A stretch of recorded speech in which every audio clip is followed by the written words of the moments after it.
Welcome, everybody, to another episode of the Thinking Project podcast, where we interview founders and creatives to help you take the next step in your business by listening to inspired stories of these wonderful founders. I hope you enjoy this podcast and make sure to share it with your friends. Thank you so much for tuning in.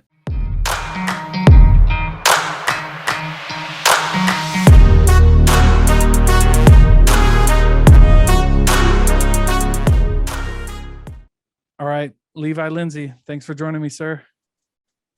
Thanks for having me. Yeah, absolutely.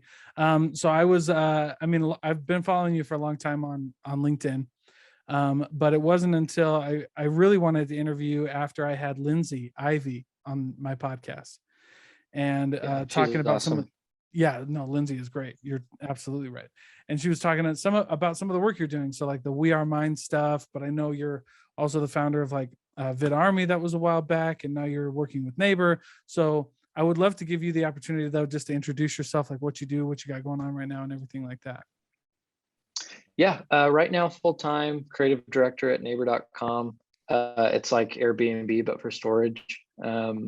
So just super sexy. But really, we're trying to connect neighbors with neighbors, save money while people make money. I am still co-founder at wearemind.org with Nick Staggy, trying to awareness around mental health by adding the thought bubble to your profile. Also selling apparel or doing events to raise funds to provide free therapy to people. Wow. So, oh gosh, there's so much to dive into as I've been doing research on you and everything you have going on. But I guess we should start with just like your journey, right? Like, how did you get into business? Was Vid Army your first endeavor into owning your own company? So I met my wife after I did an LDS mission, and I was fixing windshields at the time, doing windshield repair. Okay. So the company had like 14 employees or so, and I helping kind of manage that. And then my wife gave me an ultimatum. She's like, you can marry me now and move down to St. George and go to Dixie with me, or you can wait till I'm graduated. And I was like, I'll move down to Dixie. So I moved down there, and I started a branch of that windshield repair company down there. And then after a year, I decided to buy it. And luckily my boss he gave me a really good price. And so I just dove into entrepreneurship, and I didn't know, I remember I sold a rock chip with it on someone's insurance, and I didn't know how to do that. So I just called the insurance company, and I was on the phone with the lady, and I was like, hey, I just started this company, and I need to bill you for this rock chip. And luckily she was super nice, and she's like, oh, okay, I'll get you set up. She's like, let's just run you through this one and go to this website and do this. And I was like, oh, whew. I was like, this isn't as scary as I thought. And so that was kind of my first taste of entrepreneurship. And then after I graduated, started Vid Army with a buddy. Oh, that's cool. I love that story. Just getting into entrepreneurship by buying a current business or like a branch of a current business. Yeah. Do you feel like, okay, so you've kind of done both. You were entrepreneur by acquisition and entrepreneur by founder, right? What were the differences? Like, how would you describe each situation? I guess each time, I did start a little clothing company as well, where that one was purely from scratch. I ended up selling that to someone who messaged me out of New York, and I think it's still running from what I can see. It's called Rexil, Wrexil. That was like from scratch, truly.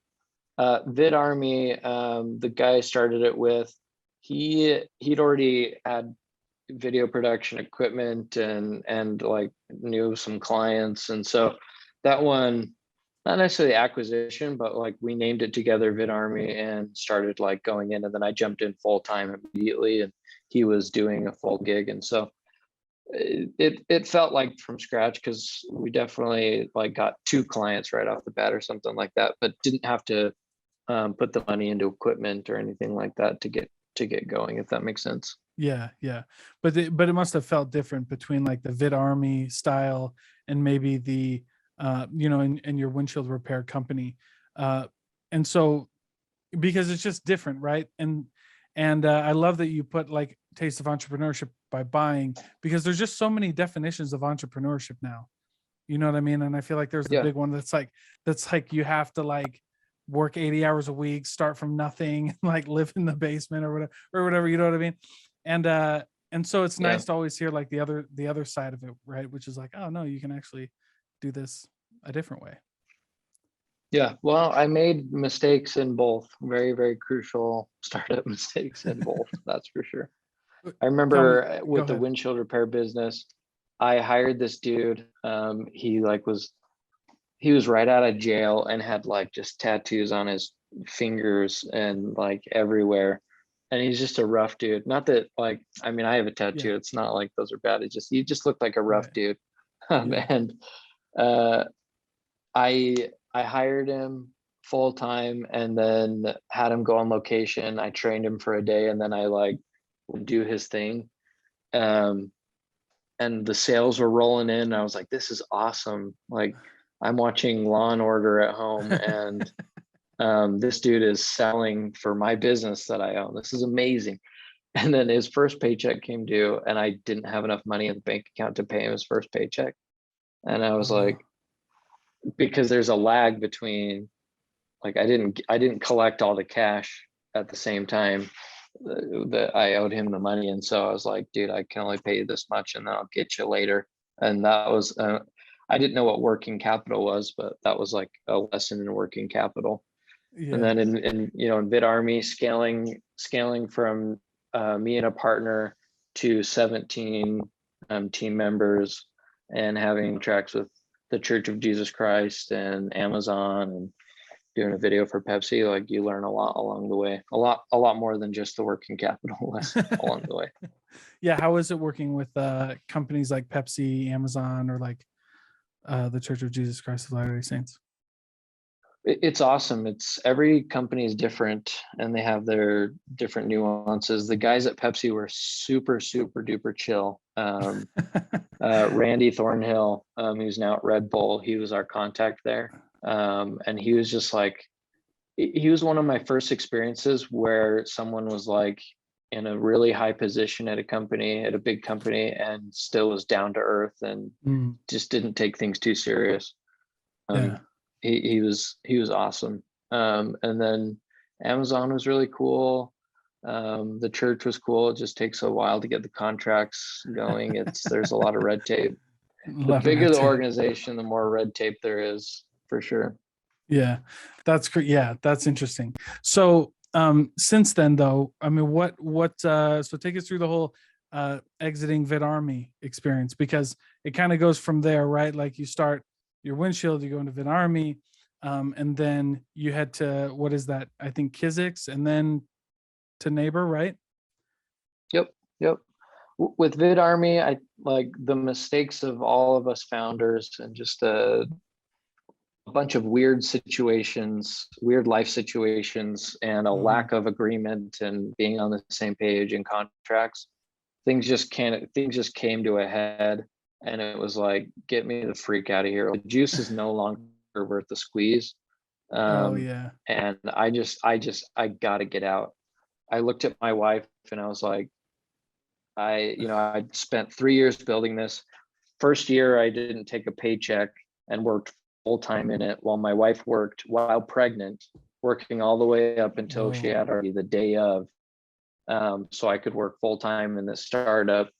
Looked her in the eye and I was like, I think it's all for nothing and I just need to get out. And she looked at me and Mhm. she just said, I just want my husband back. Oh man. That was when I called the lawyer, had the contract drafted up, called my partner and said, get me out of here, man. Oh geez, man. Wow, what a wild story, dude. But was all for the best for you though. Great learning experience throughout. Now I can see it, but after I left, I was like, so I had very heavily tied my identity to the success of the business. Mhm. And so it was just like, okay, I'll be happy when VidArmy does this in revenue. I'll be happy when we have this many employees. I'll be happy when we have this many clients, or I'll be happy when things are automated so much that I don't have to work. And I just stuck to that idea and put off happiness and just burnt myself out. So when it was like, the Band-Aid was ripped off, I felt ashamed. I felt like I didn't succeed. I felt like, what in the world do I do next? I got a pointless, sorry, Weaver. I got a really pointless degree in professional sales at Weber. So sorry, Weaver. Please have me to speak one day. Anyway, I love college. College is very necessary. Yeah. Anyway, Yeah. then did the startup, and then I was out. Luckily, I made a lot of good connections along the way and had posted a lot on LinkedIn. And Alex MacArthur, by some miracle, shot me a DM and said, "What are you up to?" He's a CMO at Kizik, was a CMO at Purple, took them to the moon. Awesome dude. And for some reason, I talked to just giving me some random ambiguous role at Kizik, and then ended up at Neighbor after that.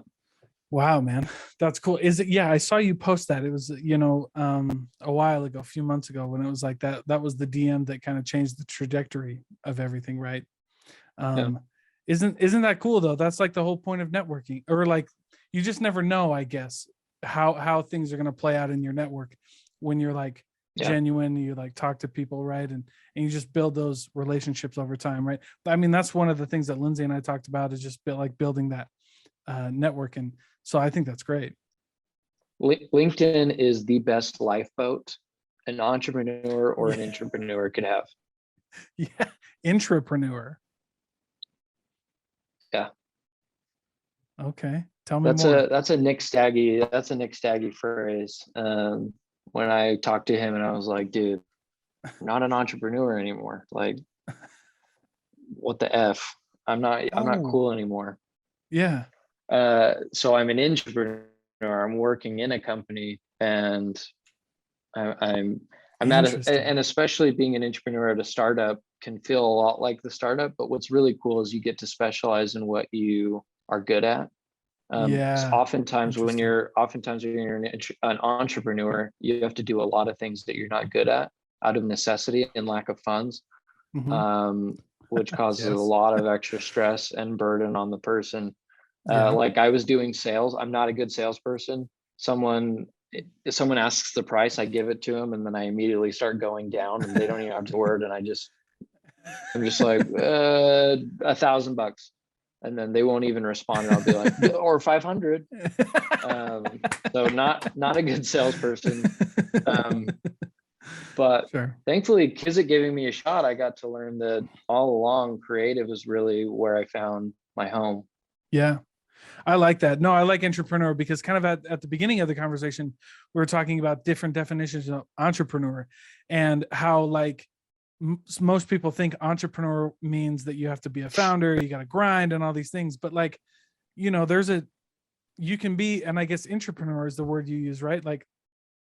Like people still need, entrepreneurs, like visionaries, still need the people who can get it done.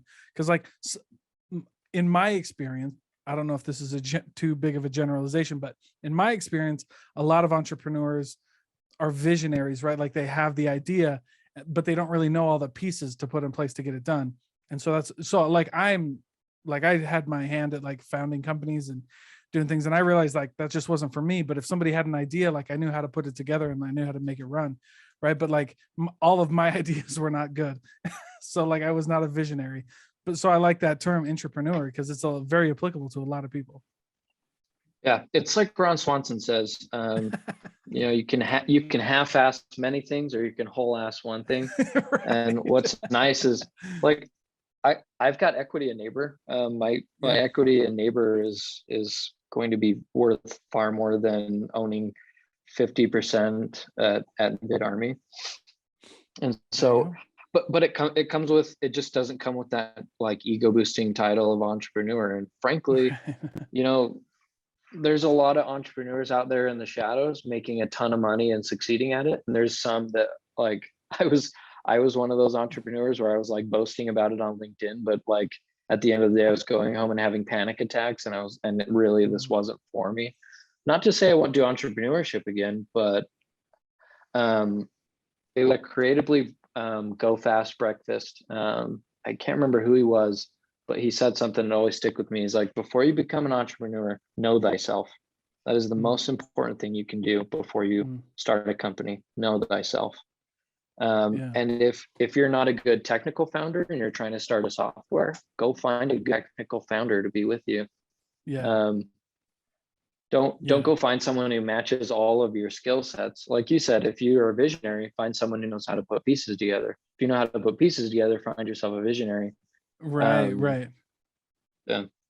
Yeah. No, I like that. And I like the know thyself. I mean, that's a big, Greek axiom, right? Is like, I mean, it's just good to do in general, is to like just be really real with yourself. I mean, that's how I ended up in kind of that similar situation, because, and I would even go so far as to say that there's just different types of being an entrepreneur. Like, so some people wouldn't even, I have a really good friend who talks about entrepreneur by acquisition, right? Like buying a company. Like not very many people can do that either. Like that's still hard, to buy a company that, isn't doing well and revamp it and rebrand it. And I mean, that's a whole startup by itself. You know what I mean?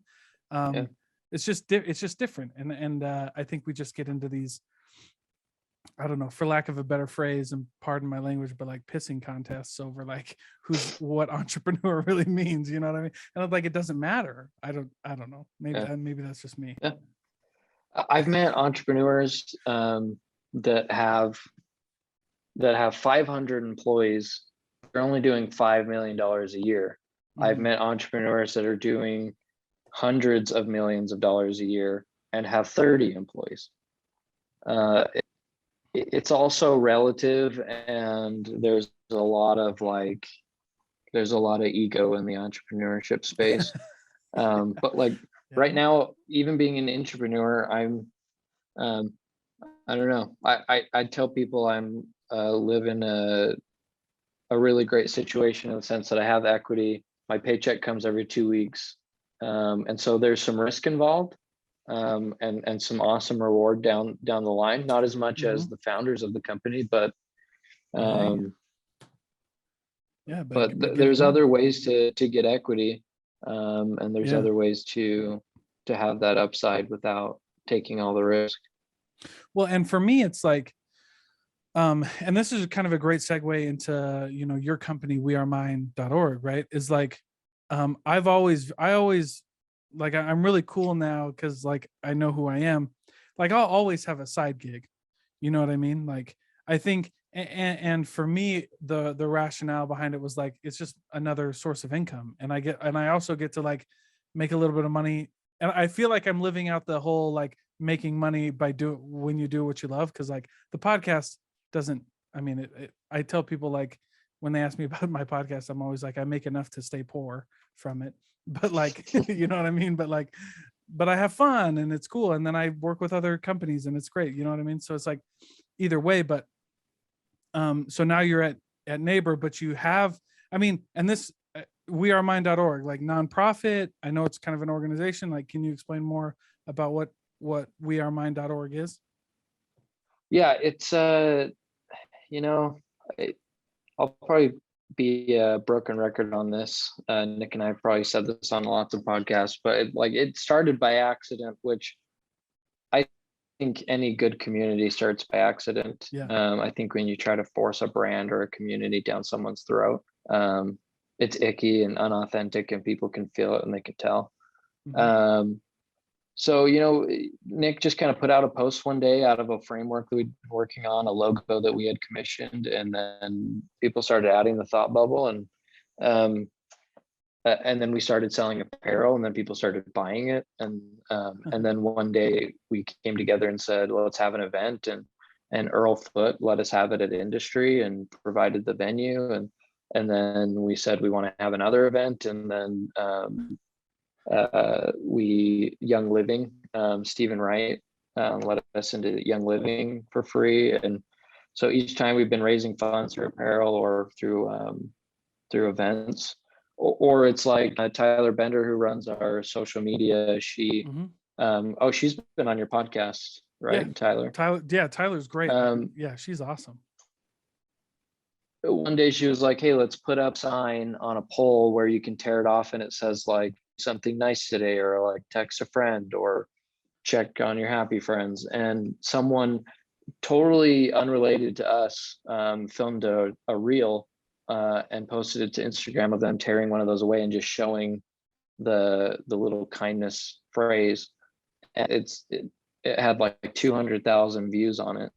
And so we're just kind of doing stuff. There's not like a big into it. We're not a nonprofit yet. Clay Olson with Fight the New Drug is helping us get going there, and advising us on that. Because nonprofit, we'll that's really hard. Nonprofit's just very arduous. It takes a long time to get. Got to go through. You can start an LLC in 20 minutes and 75 bucks, but starting I didn't realize starting a nonprofit, can take 6 months, and got to have a certain number of board members, and you have to submit your plan, and they want to they want to know why you're not paying taxes, man. They want to know. They want to know. I've no, when I got, it's funny that you bring up like the professional sales degree, because I'm a salesman by like trade. Like that's just, I've been in sales for like 10 years and I love it. And I've never seen, I don't know. I can say it because you're on here, right? And you've already said it. But I've never saw the real you in a professional sales degree. Like I was just like, ooh. Look, if you're an engineer, or oh my gosh, if you're a doctor, or if you're if you're working on a nuclear missile, by all means, go get a degree. But marketing, sales, like I don't know, go start getting on LinkedIn and start posting every day on LinkedIn and be an SDR and skip the degree. Yeah, absolutely. Oh, absolutely. 100%.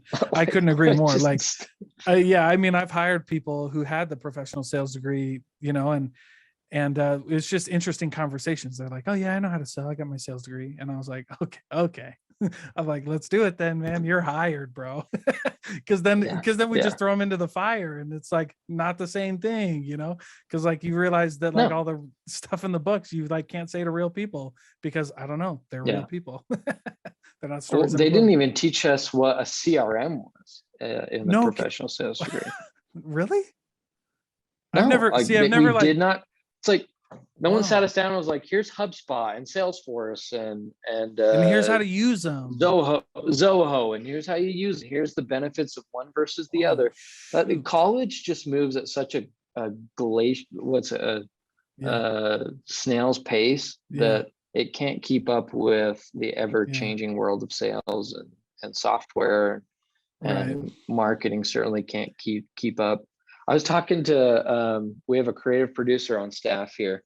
I was talking to him about film school, and his film professor told him that this was a few years ago. He's like, graphic design is this emerging new innovative field.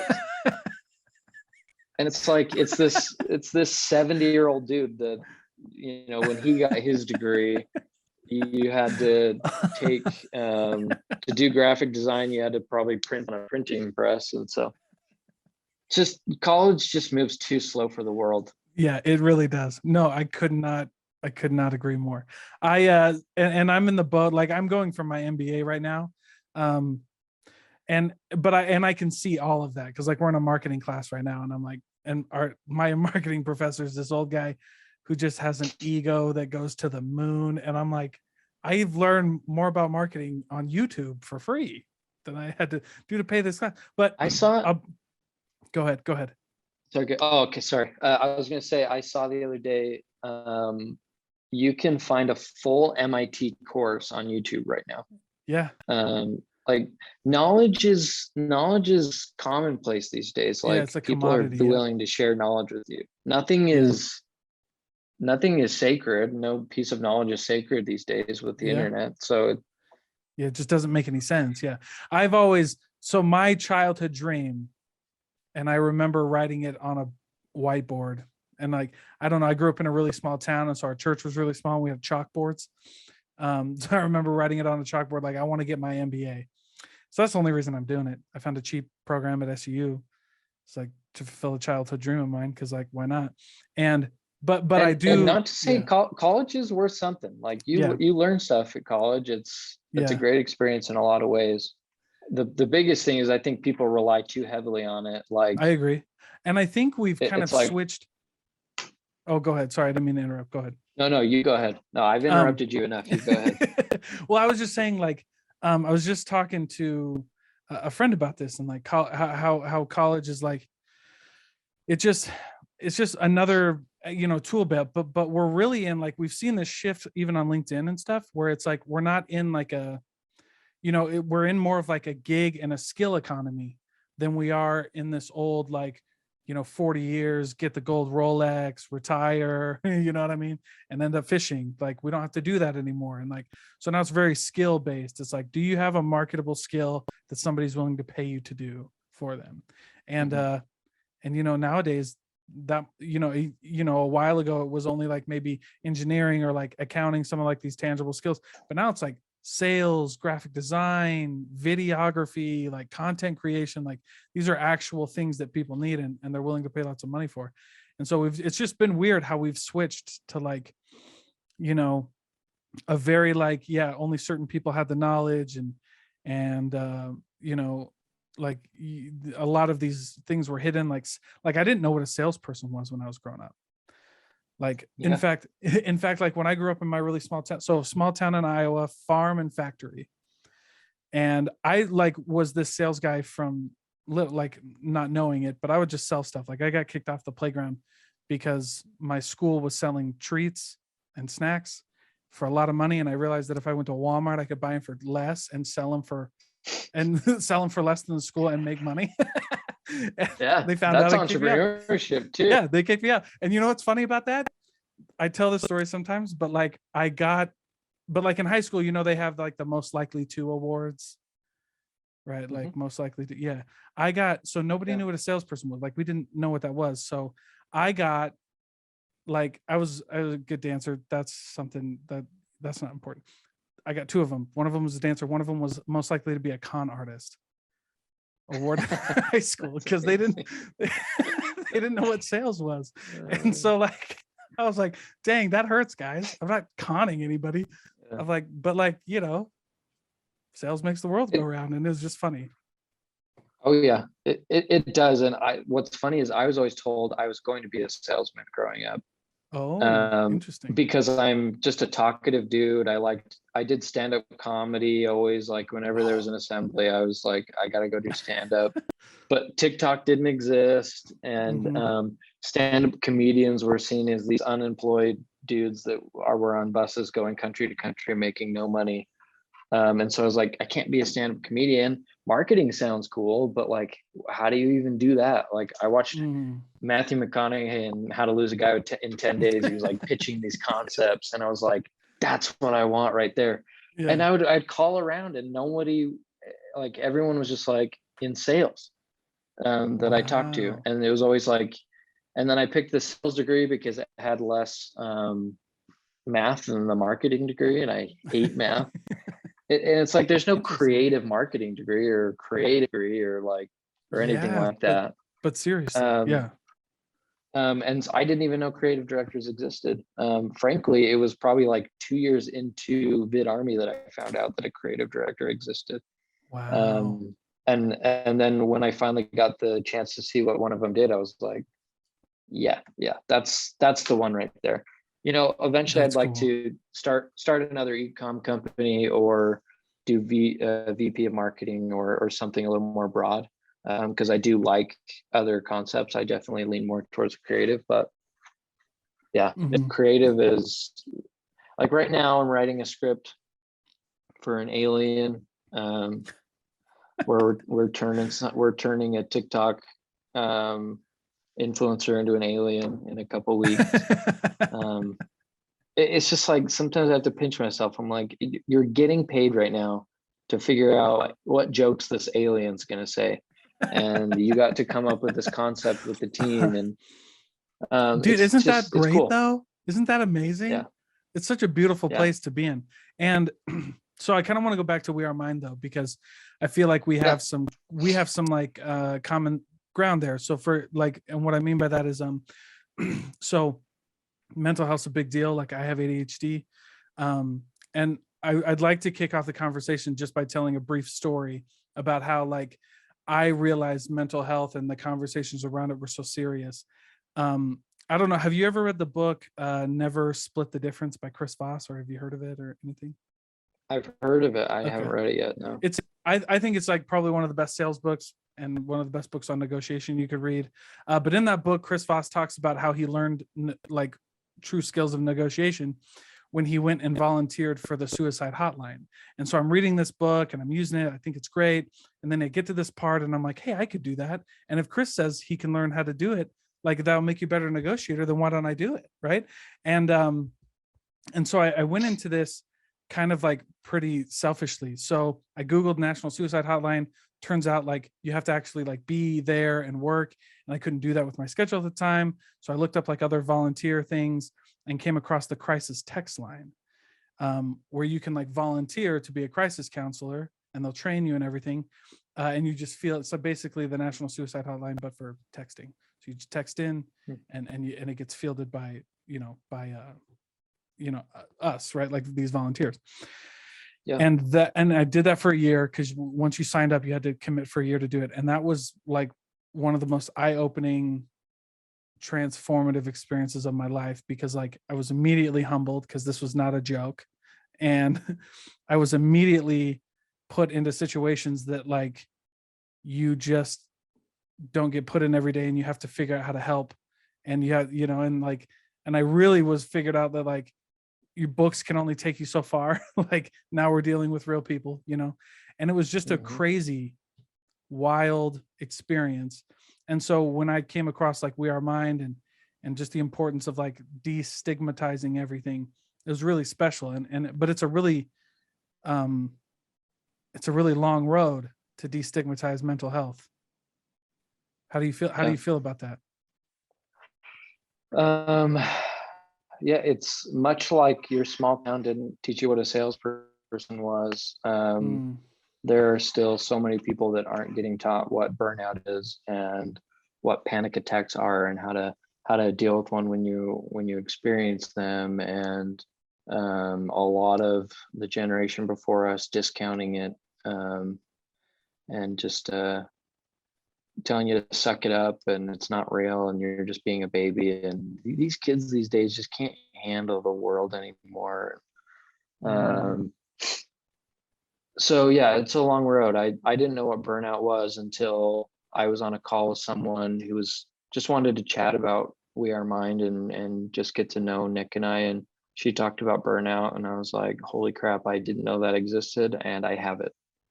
I lost myself. I was just numb. I was just on autopilot. I couldn't feel anymore. I'd be with my family and I'd be looking at my daughter and I just would feel nothing. I didn't know what that was. Or I'd have panic attacks and my wife would just see me on the floor of our closet and I'd look like a fish just gasping for air. And she just didn't know what to do. She'd freeze. She was like, I don't even know what's happening here. And I was like, me neither. I think I'm dying. So there's a lot of education times. or even just down to the basics of like someone you work with just needing to take a day off and just saying, hey, take all the time you need, not saying, hey, why, or people managers like prying into the reason someone's not there. It's like, get over it. The work's going to get done. And how we approach conversations, and when we ask people how they're doing and really mean it, are we prepared to dig in if they say they're not okay? Are we there to listen, or are we going to start prescribing because that's what we want to do? Or are we just going to sit there and be like, that must be really hard, I'm here for you? That's what changed for me. because when we were in the crisis text line and we were being trained as like crisis, and I'm not like, I don't have any degrees in counseling. It was just for this company. I feel like it's Yeah. important I should say that. But yeah, I mean, there was very clear. I still have the, they would call this empathy MVPs. I still have the handbook, and big letters at the top was like, we don't give solutions. We just hold space for people. You know what I mean? We're just there, like, and it was crazy. And then I don't know if you're familiar with that short YouTube video, like, it's not about the nail. Yeah. Yeah. Well, it's a great way. Yeah, it's got a ton of views, but like they showed us that video. That was the first time I've ever seen that. It was crazy. It was an awesome video. And then it just changed everything, like how you talk to people, right? Because yeah, I mean, empathy is just one of those things that goes a lot further than we realize. Yeah. Yeah. We always feel that heavy responsibility to fix it. Mm-hmm. And it's ironic that that's not the solution. Kit, I don't know if you've spent time thinking about why that is, but I'm curious if you have, like, do you have any thoughts around like why that might be? I think it can be incredibly like unvalidating. Is that a word? We'll go with it. Yeah, Unvalidating yeah. Sounds good to me. To just be told, like, when you come to someone and say, hey, I'm feeling this way, and then their response is like, oh, well, have you tried running more? Have you tried sleeping better? Have you tried pills yet? It's like, you're just like saying go fix it, or like you're not really validating the issue, Mm-hmm. or talking to its complexity. And issues with the mind are so much more complex than, like, try Mm-hmm. waking up consistently at a certain time. It's like, yeah, you should go do those things. Yeah, um but that's I not the love what point Jim Carrey, almost. yeah, it's not the Yeah. point. I love what Jim Carrey says. He's like, I believe depression and anxiety are legitimate, but I also believe that people who aren't exercising, building proper relationships, and giving themselves a fighting chance, they're not giving themselves a fighting chance. So Mm-hmm. you should Mm-hmm. be doing those things. And but that's not your job to prescribe those and kind of state the obvious, or like, Mm-hmm. you always get that aunt that you're like, that comes in when you post about mental health. She'll come in and say like, well, I had a cousin who, she would eat this certain type of mushroom every night, and it completely cured her anxiety. It's like, that's great, but anyway, I'm feeling something, and I just Right, yeah. right. Well, it's like, what's funny about this, and it's just kind of crazy how it all came full circle for me in my life, was like, that's ultimately what made me a better salesperson, was like, just shut up and listen. Stop trying, you know what I Oh, mean? Like, 100%. like as a salesperson, because you're like, you hear all the buzzwords, right? Like marketing will tell you, like there's that thing, like marketing will be like, we're looking for these people who say these certain things, and like, and they're in these situations, and this is how we fix them, right? And then you're a sales guy, and you're just a green sales guy there, like, let's go. He said it all. I'm ready to, you know what I mean? And that's not the point. Yeah. Like, yeah, I mean, I've gone deep into sales calls where I haven't even talked about what I do yet, because you just want to make sure that like Yeah. they feel like they've been heard, in a very real way. Like no one wants to be dumped on like that. Yeah. And so the same thing, if you have people dealing with depression, anxiety, things like that, like it's yeah, they just don't, they don't want to feel like a project either. That's kind of one thing as I've meditated on it. Like no one wants to feel like that, I guess. I don't know. I could be off there too, but Yeah, there's a lot of work to be done. I don't think we'll ever get there. But I think sure. all of us committing as a society to work on it together is really all I think we're looking for. Yeah. We're not gonna just wave a wand um and fix it. Yeah. Well, and it's funny about that, is some people wish you could, and I just don't think it would. I don't even think waving a wand would do any good. Like we need like the rawness of like what's actually going on to like help people really understand, you know what I mean? Yeah, for sure. Yeah. Yeah, I like that. So You said it was by accident. I love that answer, by the way. Like I have 250 hours of interviews with business owners. And like, that's the most common one is like, dude, I wasn't even trying. But certainly you must have had some kind of, and I mean, I know everybody's battle with mental health is different, but like, what made you want to like decide to pull the trigger and make this a thing? Because some people, fall on things by accident and they don't ever do anything with it. And so there was there something that was like, this is it. This is what I need to do. This is what we need to do, even if it did fall in your lap, kind of thing. I think Nick and I are both just struggling with the craziness of entrepreneurship. We brought him on as our CEO at Vid Army, and we were just kind of going through all the startup craziness and experiencing mental struggles as a result, but also just lifelong mental health issues that we'd been struggling with and didn't fully understand. And so we just confided in one another. And then one day I was like, hey, dude, what if we did an organization like this for mental health? And he's like, yeah, totally. And then we got a logo made and we'd have discussions. And over the course of like a month, we kind of like pieced it together. And then Nick just launched it. I think ultimately done is better than perfect, because if it's not done, if nothing's there, there's nothing there. I don't know. Yeah. Very deep words from Levi, but yeah, done is better than perfect has always been my motto. I think that's how We Are Mind was certainly born. It was like, hey, let's throw this out there, see what happens. Well, no, I mean, done is better than Then perfect. I mean, that's you figure it out as you go. Yeah. That's, you got to be willing to build the airplane while you fly it. Oh, that's awesome. I love that. I love that, man. I think that's great. So, I mean, at the end of the day, then, I mean, what is it for you that keeps you going, that keeps you moving, that gets you excited? I think after exiting the business, I think it really got drilled into me that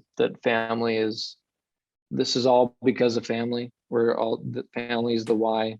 We're all doing this at the end of the day so that our kids can have a good life, and that we can have a yard to go play with those kids in, and that they can smile because they have those basic needs taken care of. So after my exit, I got in a really, really dark place, and I was just feeling discouraged. I also had a separate incident outside of the business where a significant amount of money was stolen from us by someone that we knew. No. And it was just a tricky situation. And so between leaving the business, having a lot of money stolen from us, I was just like, why am I even here anymore? And I tried to take my life. And when I was in the act of doing it, I'm way too stubborn to call a hotline. Nobody was really around to help me through it, or I didn't really want to call anybody. But thankfully, the one thought that got me through is I pictured my 3-year-old daughter looking at my wife and asking, "Daddy," or "Mommy, where's Daddy?" And missing me and wondering what happened to me, and just being baffled at like, where is he? I couldn't stand the thought of my daughter asking my wife that, and so I stopped. And with medication and time and getting into a better living arrangement, I haven't had those thoughts since, thankfully, but man, it's crazy to think you can get there. Wow. Well, I appreciate you telling that story. I know that's tough, man. That's so crazy, but it sounds like, I mean, it's just a crazy, yeah. Sorry. That's just, I mean, I can't imagine, but I appreciate the story, and that's a beautiful way to kind of remember and like inspiring for others just to keep fighting, right? Yeah. Yeah. Wow. Well, I mean, again, I appreciate that, because that's kind of what the point of like the thinking project is like just expanding your mind and just realizing that, just knowing the stories of other people can really help us kind of get through our own. I mean, that's why we love I don't know. I'm pretty religious, but so I use this term because I like it, but like the myths of the Bible, right? Or like the myths of the Greeks. Like I love these stories, and really just any stories, like of the business owners that we've had, and like the real stories of people, because it just helps other people like get through it. And do you feel like that?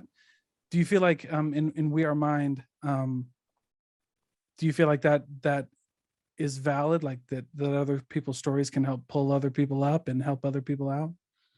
Yeah, that's what got me through. Hmm. Was knowing Johnny Hanna has been through this, Corey Stevens has been through this, talking to Nick and knowing that he's been through this, and then cracking open the conversation through the thought bubble and Hmm. asking for people's stories, and just organically people sharing We Are Mind in conjunction with their mental health stories. It's amazing to be like, oh man, if that person, if he or she is struggling with this and they make it through, like just knowing you're not alone Hmm.